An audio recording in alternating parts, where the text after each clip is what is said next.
Hi friends, ഇന്ന് ഞാൻ ഉണ്ടാക്കിയിരിക്കുന്നത് ഒരു ഡേറ്റ് ഫ്രൈ ആണ്. ഇത് നല്ല ടേസ്റ്റാണ്.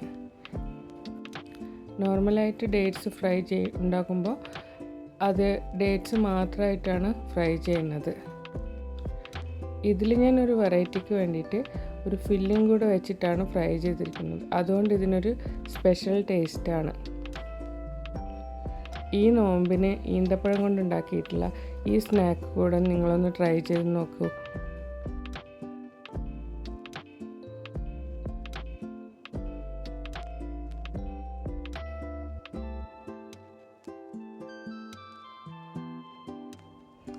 ഇനി നമ്മൾക്ക് ഇതെങ്ങനെയാണ് ഉണ്ടാക്കുന്നതെന്നൊന്ന് നോക്കാം. ആദ്യം ഇതിൻ്റെ മാവ് റെഡിയാക്കി വെക്കാം. അതിനാവശ്യമായത് 1 കപ്പ് മൈദ മാവാണ്.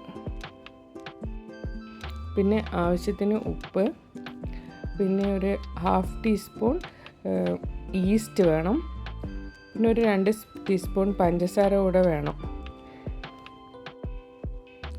പിന്നെ നമ്മൾ മാവെടുത്ത സെയിം കപ്പില്ലേ, അതേ കപ്പിൽ 1 കപ്പ് വെള്ളമാണ് ഇത് മിക്സ് ചെയ്യാൻ ആവശ്യമുള്ളത്.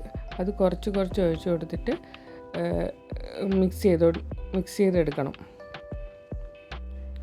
വെള്ളം ഒഴിച്ച് കട്ട കെട്ടാതെ മിക്സ് ചെയ്തെടുക്കണം.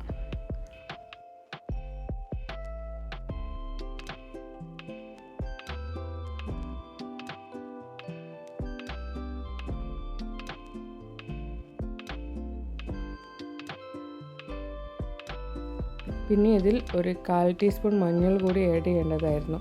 അത് ആദ്യം തന്നെ ഇടേണ്ടതായിരുന്നു, ഞാൻ മറന്നതാണ്. നിങ്ങൾ ഉപ്പും പഞ്ചസാരയെല്ലാം ഇടില്ലേ, ആ ടൈമിൽ തന്നെ മഞ്ഞളും ആഡ് ചെയ്തോളൂ. ആഡ് ചെയ്തിട്ട് നന്നായി മിക്സ് ചെയ്തെടുക്കണം.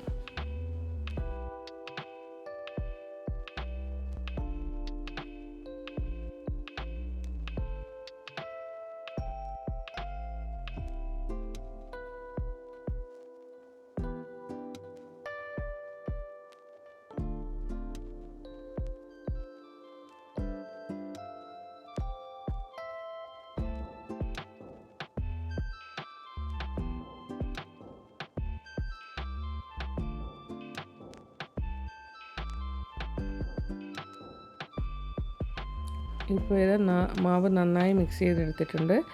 ഈ ഒരു കൺസിസ്റ്റൻസിയിലാണ് മാവ് മിക്സ് ചെയ്യേണ്ടത്. എന്നിട്ട് ഇതൊരു 2 മണിക്കൂർ റെസ്റ്റ് ചെയ്യാൻ വെക്കണം.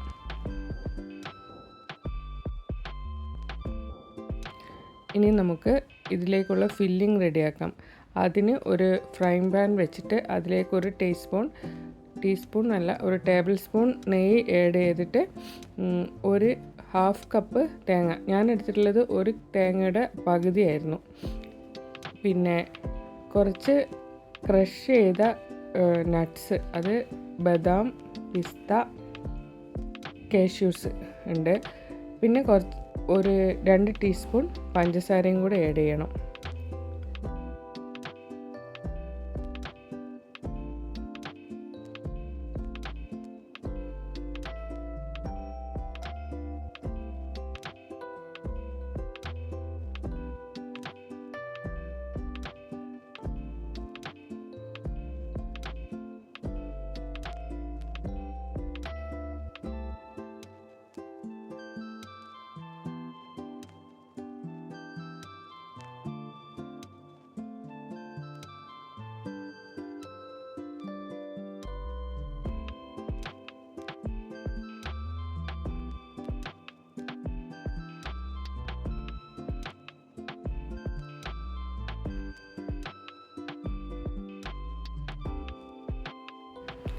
പഞ്ചസാരയും കൂടി ആഡ് ചെയ്തതിന് ശേഷം ഒരു 10 മിനിറ്റ് പാനിൽ ഫ്രൈ ചെയ്തെടുത്താൽ മതി. വേണമെങ്കിൽ ഇതിലേക്ക് ഏലക്കായ പൊടിയെല്ലാം ചേർക്കാവുന്നതാണ്. ഞാനിപ്പോൾ അതിലതൊന്നും ചേർത്തിട്ടില്ല.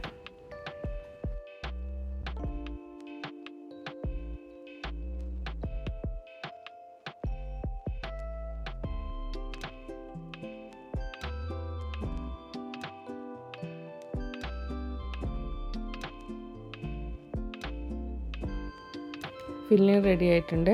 ഇപ്പം നല്ലൊരു മണം വന്നിട്ടുണ്ട്.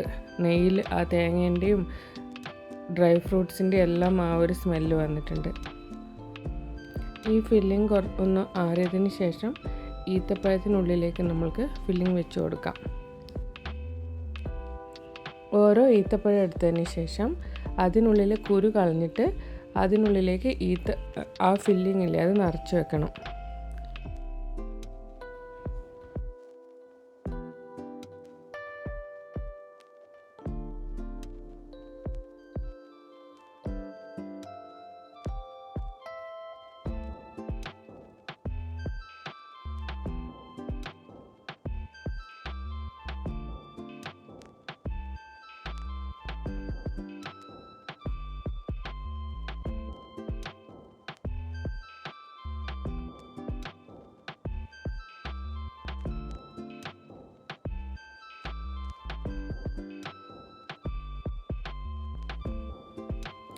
ഞാനങ്ങനെ എല്ലാ ഈത്തപ്പഴം എടുത്ത് ആ ഫില്ലിംഗ് നിറച്ച് വെച്ച് കഴിഞ്ഞു.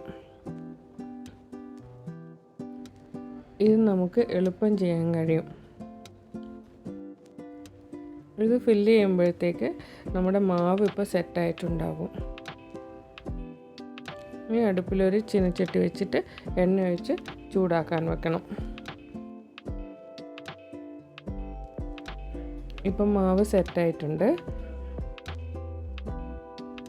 ഇനി ഇതിലേക്ക് ഫില്ല് ചെയ്ത് വെച്ചിട്ടുള്ള ഈത്തപ്പഴം ഇട്ട് കൊടുക്കണം.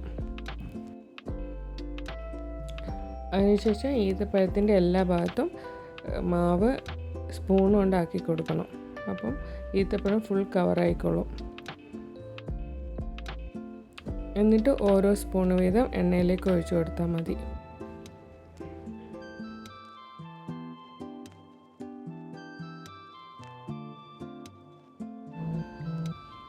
അങ്ങനെ എല്ലാ ഈത്തപ്പഴവും ഫ്രൈ ചെയ്തെടുക്കണം.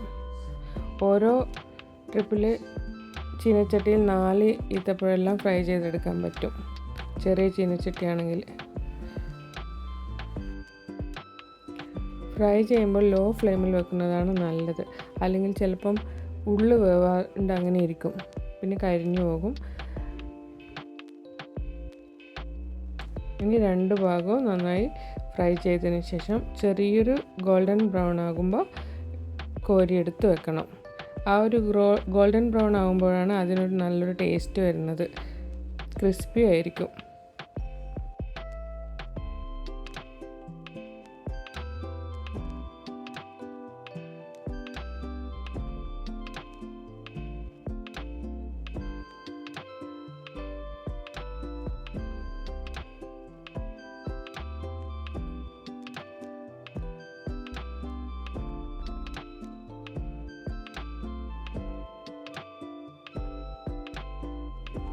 ഇപ്പോൾ ഇത് കഴിക്കുമ്പോൾ ഇതിൻ്റെ പുറം ഭാഗം അത്ര മധുരമൊന്നും ഉണ്ടാവില്ല, ലൈറ്റ് മധുരം ഉണ്ടാവുള്ളൂ.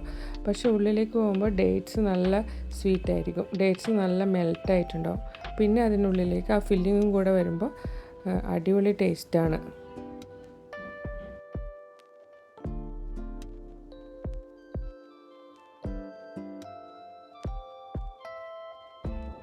നിങ്ങൾക്ക് ഈ വീഡിയോ കണ്ട് ഇഷ്ടപ്പെടുകയാണെങ്കിൽ ലൈക്കും സബ്സ്ക്രൈബും ചെയ്യണേ.